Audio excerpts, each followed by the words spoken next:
Charlie said this, Charlie Munger, he said, the best way to get what you want in life is to deserve it. And I really took that to heart. Nobody likes to hear that one. And I thought about it. I didn't even like to hear that one and be like, yeah, but that's true. The best way to get what you want in life is to deserve it. He said the world is not insane enough to go highly rewarding a lot of undeserved people. So I think regarding those shortcuts, trendy things, versus repetition of boring fundamentals, the person who has the patience for the repetition of boring fundamentals is going to have tremendous outcomes. And a person who doesn't want to take the time to understand the nuances and details that one learns through that boring repetition, your outcomes are really going to be shit. And there's not a nice, I don't say it to be vulgar, it's just that's what it is. It's like your outcomes are really going to be shit. And maybe one more thought in this vein, and I'll go to some of their questions. There's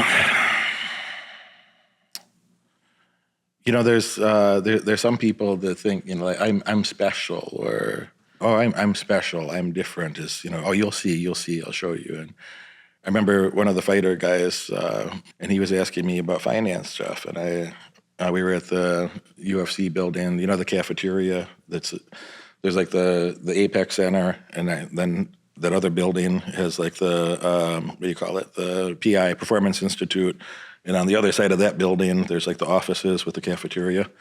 So we're having lunch in that cafeteria, and he's asking me about some finance stuff. And I said, I'd explain something, and he said, I just got to do this. And I'm like, it's more complicated than that, And he's like, no, I'm a quick learner. And I'm like, no, I'm a quick learner, and it only took me 30 years to understand that. Like, it's more, don't simplify it to that level. It's more complicated than that. And, I don't think the message ever got through. So I hope he did nothing. The best thing he could do is nothing, because whatever he was going to do, he was going to mess it up badly in the stock market.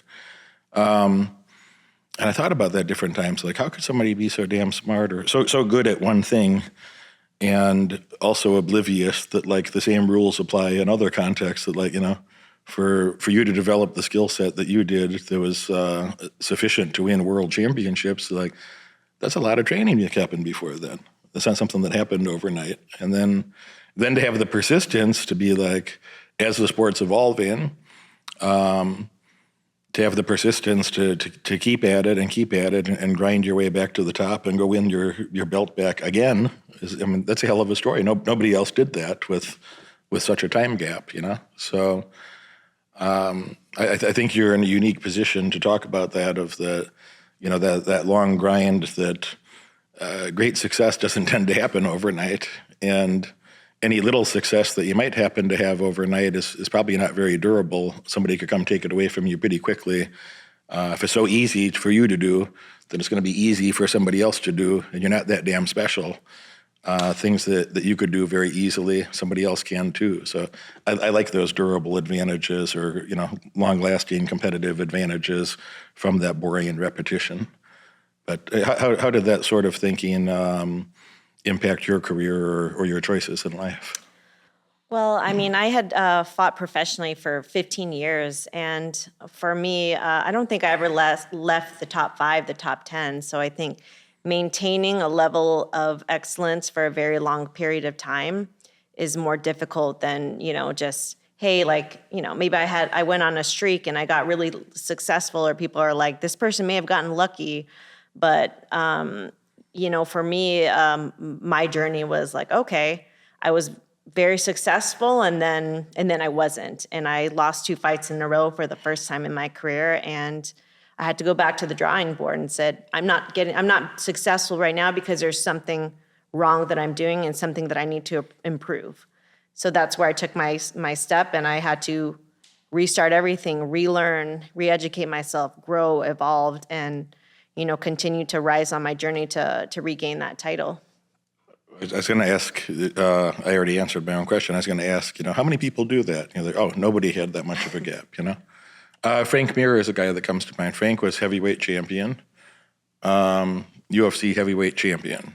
He gets himself into a motorcycle accident and gets his belt stripped because he can't defend his belt.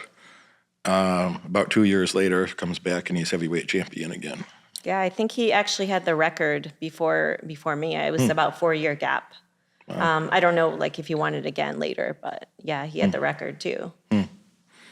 So there's not a lot of people that have that sort of tenacity that is so hard to get there to begin with, and then to make another run and do that again is a normal person wouldn't understand the dedication or commitment that is. And I just say the same boring thing one more time is, if you're not willing to do those boring things repetitively, that's what it takes to build a business. That's what it takes to build any high-level skill set. That's what it takes to have a substantial advantage over your competition, in the stock market, in entrepreneurship, in any sport, in any significant competitive endeavor. You're going to have to know little boring details. And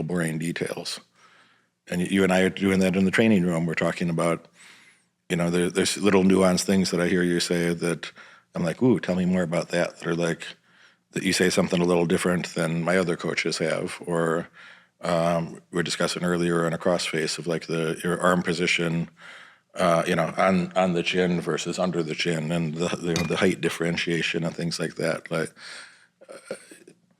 those little things are the difference of a championship or not. Those little things are the difference that I say to them that if you made an 80% effort, versus your best 100% effort, like you don't get 80% of the results. If you would have made an 80% effort in your training, would you win any fights against the top competitors in the world? Likely not. Yeah, you probably win 0 fights against the top people in the world if you're making an 80% effort. Yeah, it's when you get to the top level, it's like a game of inches for sure. You watch this video all the way through, and that tells me you're dedicated to learning more and earning far above average outcomes in your life. Congratulations for that. But now it's time to take action. If you could have earned those results by yourself, you would have done it already. My head coach has opened up a few spots on his high-demand calendar for an in-person, one-on-one strategy session to help you. On this call, we'll give you the pragmatic advice that you can implement tonight to get laser-focused on the right metrics and leave mediocrity far behind in your past. Click that link right now in the description below and apply for your call immediately. Do it now.